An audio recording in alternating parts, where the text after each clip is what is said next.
Welcome to day 13 of our epic 40-day 2025 Pacific Northwest road trip as we return to Lake Tahoe, Nevada and California. After a short private boat trip, we arrive at Emerald Bay State Park. We have another private tour, this time of Vikingsholm Mansion, and then check into the Hotel Tahoe City. We travel to the Lake Tahoe Amphitheater at Caesars Republic to see Weird Al Yankovic perform on his Bigger and Weirder 2025 tour with special guest Puddles Pity Party. Our first stop was for breakfast at Heidi's Pancake House in South Lake Tahoe. We were fortunate to only have a 15-minute wait for seating. Mary had the Vikingsholm Belgian waffle while I opted for the Meat Lovers Skillet breakfast. They were both fantastic. When we left, the wait was over an hour for seating. We next made our way to Camp Richardson Marina for our boat trip to Emerald Bay State Park. And here we are getting ready for our little excursion of Ruby Bay and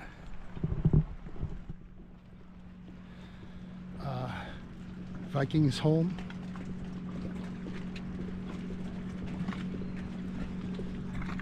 It was raining fairly hard in the early morning and the two other parties who were scheduled for the trip canceled. Captain Carl was willing to take us out and we had our own private cruise to the bay.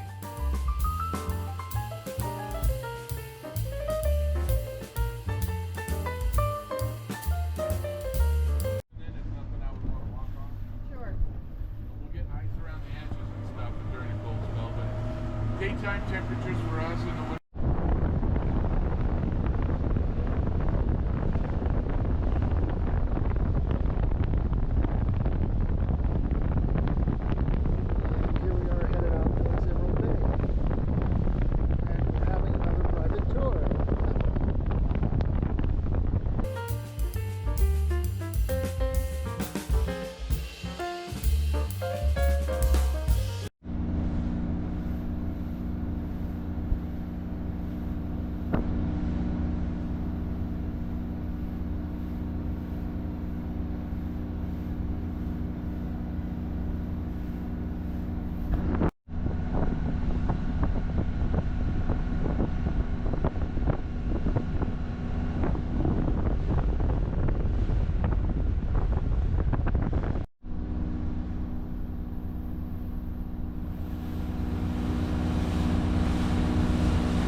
Here we are headed out towards Emerald Bay. And we're having another private tour.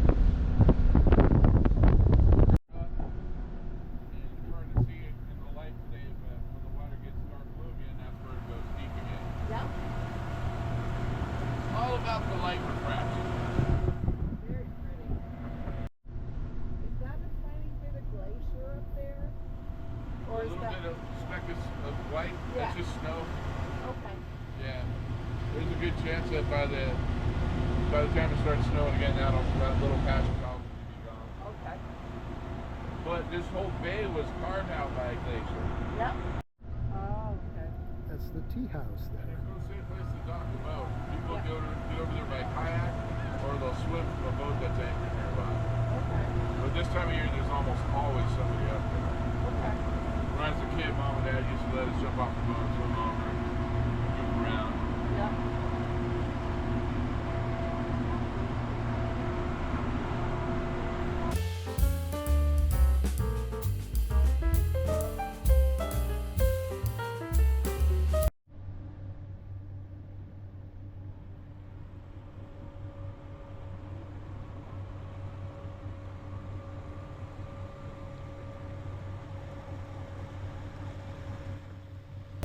Emerald Bay State Park is a national natural landmark known for its stunning panoramic views, glacier-carved granite, and the historic Vikingsholm Mansion.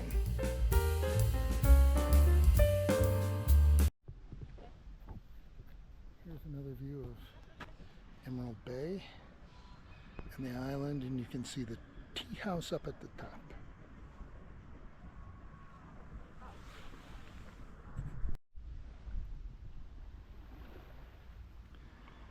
And this is just looking at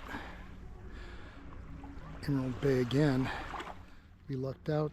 Everyone else that was scheduled to go on the boat chickened out, so it was only Mary and I with our private boat tour, and the bad weather isn't supposed to really come in until about 2 o'clock, and our tour will start in about 10 minutes.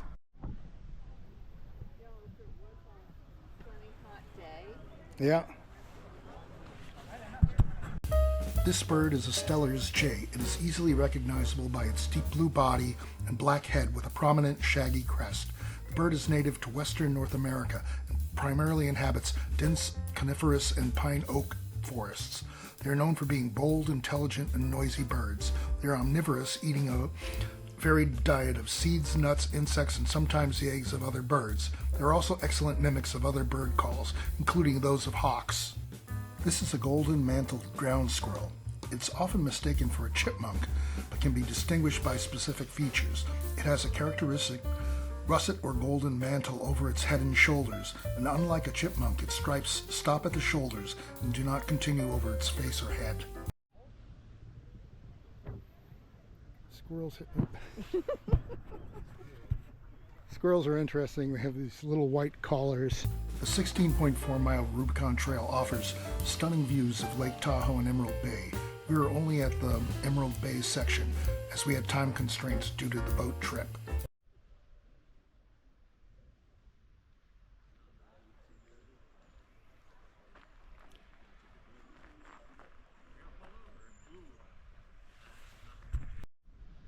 Here's a tree that's kind of hollowed out. I guess there had been a fire, but it's still alive. This tree is the Evans tree, a large fire-damaged giant sequoia. Its base is badly burned and hollowed out by fire, a common characteristic of older conifers with fire-resistant bark. I'm hoping to... There's the beautiful blue jays.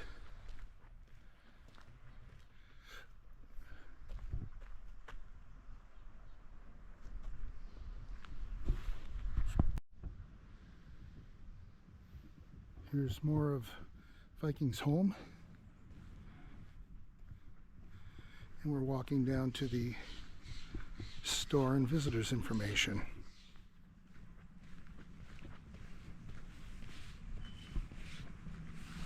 The Emerald Bay Visitor Center, often referred to as the Vikingsholm Visitor Center, is located at the base of the Vikingsholm Trail adjacent to Vikingsholm Castle.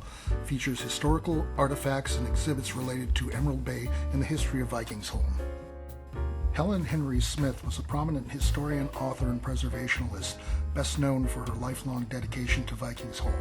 When the property was acquired by California State Parks in 1953, she successfully petitioned to lead public tours, becoming the first woman in a frontline role for the department.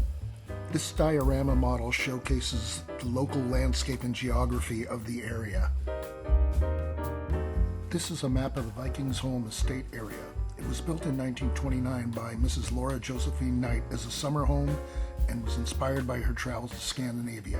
The map details various buildings and natural landmarks within the property when it was first built. Vikingsholm is a 38-room historic mansion located at the head of Emerald Bay and Lake Tahoe. It is widely considered one of the finest examples of Scandinavian architecture in North America. The estate was designed by Swedish architect Lennart Palme. The design was inspired by 11th century wooden churches and stone castles from 800 AD. and features intricate hand-carved dragon beams, sod roofs with wildflowers, and chieftains' towers. This is the Vikingsholm. It's currently under restoration, and you can either get here by a boat the way we did, or else to climb down a trail over there where you can see through the trees. There's some spectacularly tall trees here too.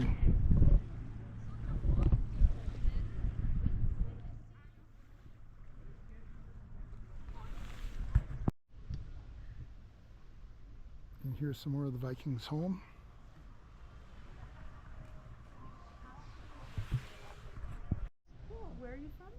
Massachusetts. Oh my gosh. So this will be done in the fall for you folks? Hopefully. And This one has water-based stain, banana oil, and a white wax. Hasn't been redone. This table by the window is a 17th century chieftain's table, and that did come from a castle in Norway. The three-legged peasant stool is from Finland. So apparently back then the floors in the houses were uneven, and they say 3 legs made it more stable. The Swedish bridal table behind it, that is a reproduction that the craftsman made.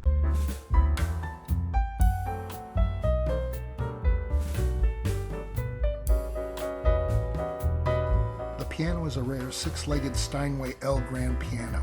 It is a 1929 model and was reportedly played by famous guests of the owner, including Liberace. This is a photo of the library, which is currently being refurbished. It is beyond the door in the back of the living room. This is the dining room. Now that table would expand so you could fit 10 people there. And she really wanted.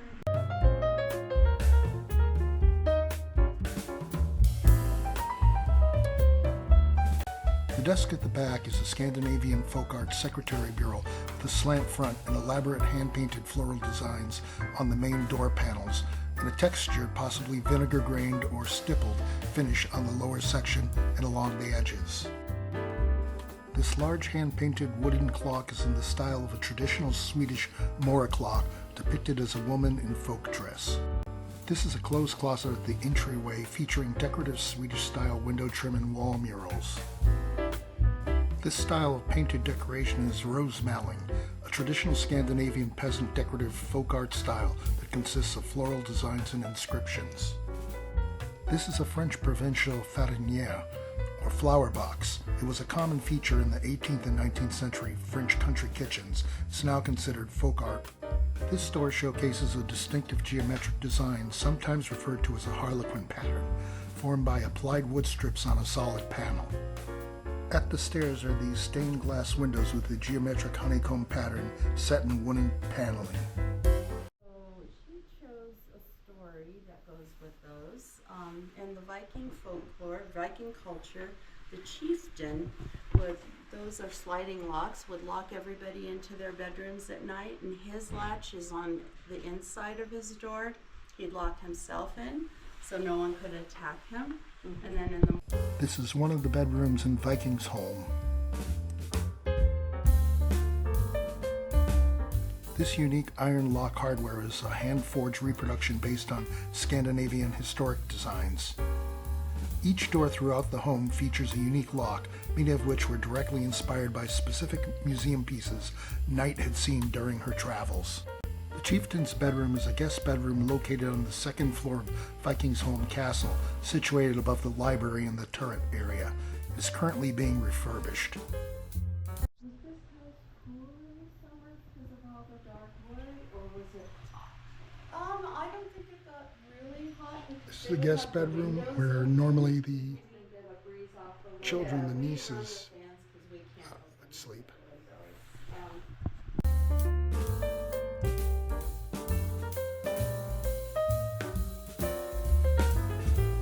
Nice blue cream room, but at night she would go up to the 3rd floor. She had a screened-in sleeping porch that was open to the air.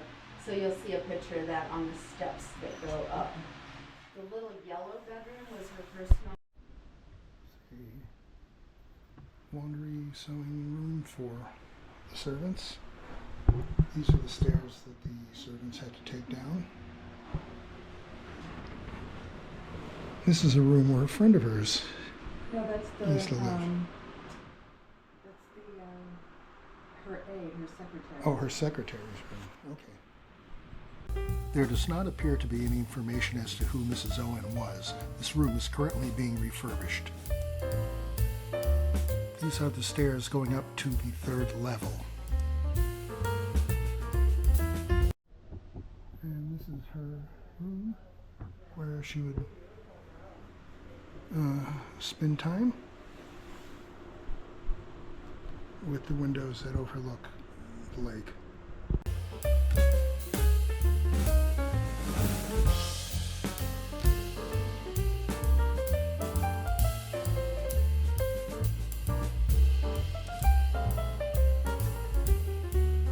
This is the interior courtyard of Vikingsholm, which is currently in restoration.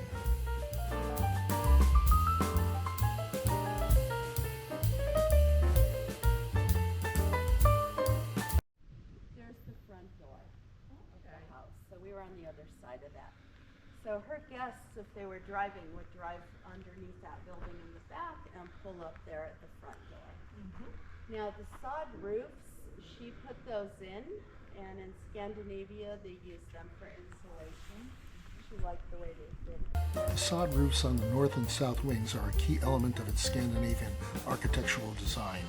Sod roofs are traditionally built over layers of waterproof birch bark. The first layer of sod was placed with the grass side down to help with drainage and protect the bark, while the second layer was placed grass side up to establish a solid surface. These traditional Scandinavian practices prioritize natural insulation and blending the structure with the landscape.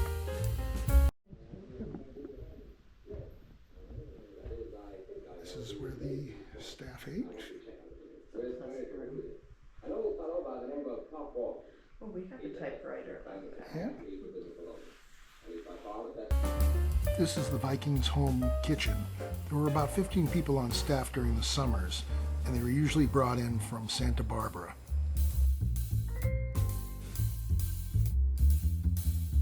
I think they did a lot of barbecuing. There's like an old barbecue out here that the chauffeurs would barbecue. Anybody catch fish for fresh Yeah, fish dinner? so the chauffeurs would do that too. Sometimes her guests would go fishing and yeah. This is the maid's pantry. Not bad life. Not at all. All of those things.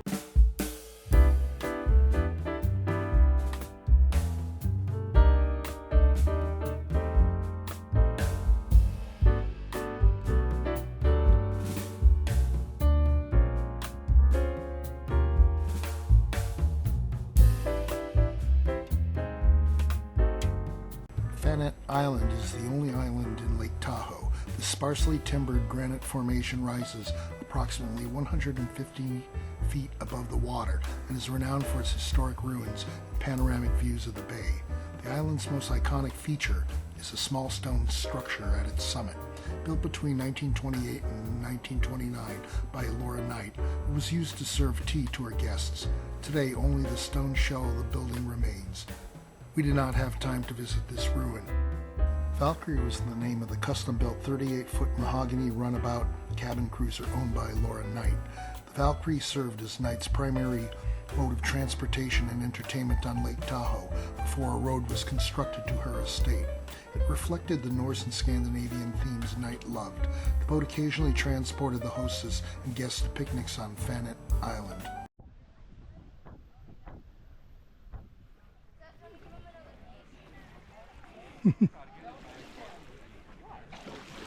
One more piece.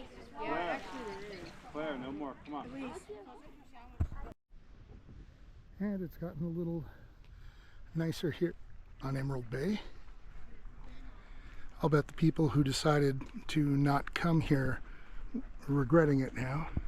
The Lower Eagle Falls Trail is a well-maintained quarter-mile path that leads to a bridge over the cascading falls. It involves some rocky terrain and stairs. We're going up to the waterfall, and I guess it's right at that bridge. Some nice stone steps.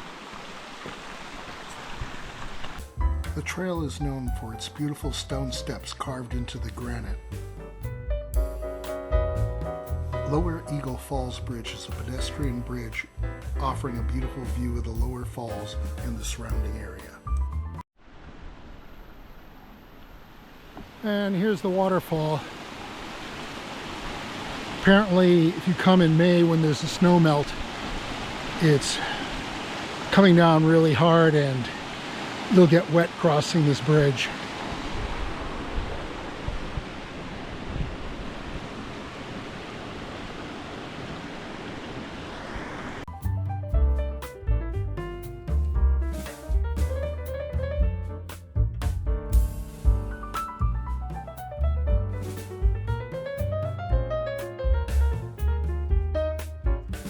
As we made our way back to Camp Richardson Marina, we passed by Finette Island.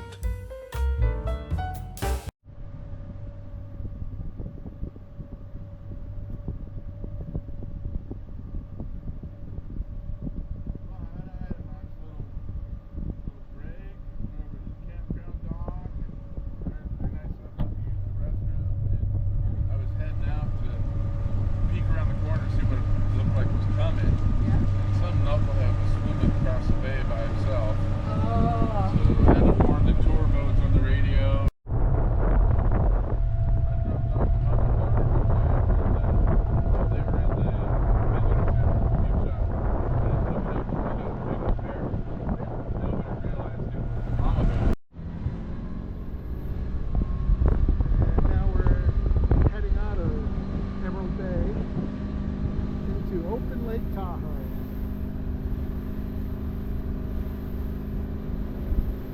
Turns out to be a beautiful day. You can wave now.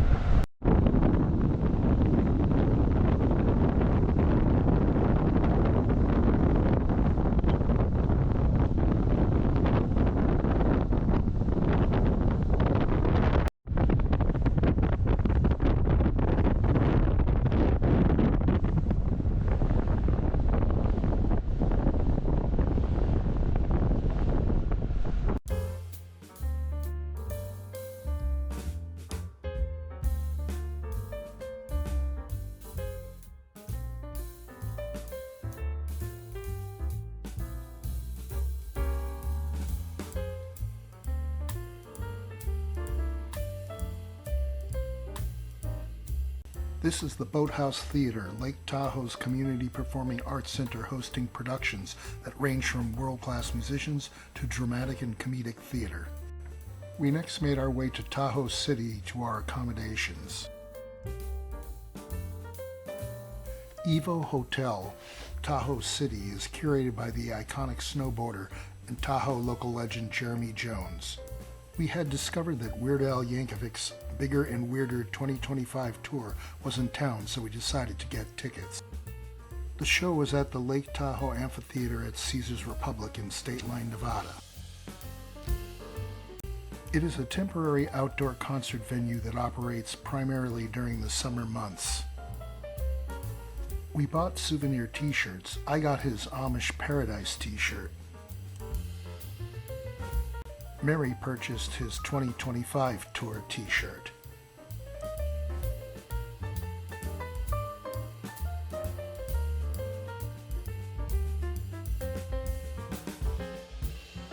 It rained before the start of the concert and there was an hour delay. The opening act was Puddles Pity Party. Michael Geyer is best known for his persona Puddles Pity Party, a Piero white-faced clown in the vein of Pagliacci, who sings covers of popular music. Geyer traditionally refers to Puddles in third person when speaking about the character. Standing 6 feet 8 inches tall, he is known for his silent demeanor and powerful baritone singing voice. Weird Al followed with a 90-minute set. I'll make a separate video of concert clips to avoid copyright issues with this video. This is my souvenir pin for Emerald Bay State Park. I have added it to my faux Rangers hat. This is my souvenir pin for Vikingsholm. I have added it to my faux Rangers hat. Mary and I thank you for watching Day 13 of our 2025 Pacific Northwest road trip. We hope you'll join us for Day 14 as we take a short respite at our hotel in Tahoe City. We spend the day walking the downtown area and then relaxing as we recharge ourselves for the upcoming adventures.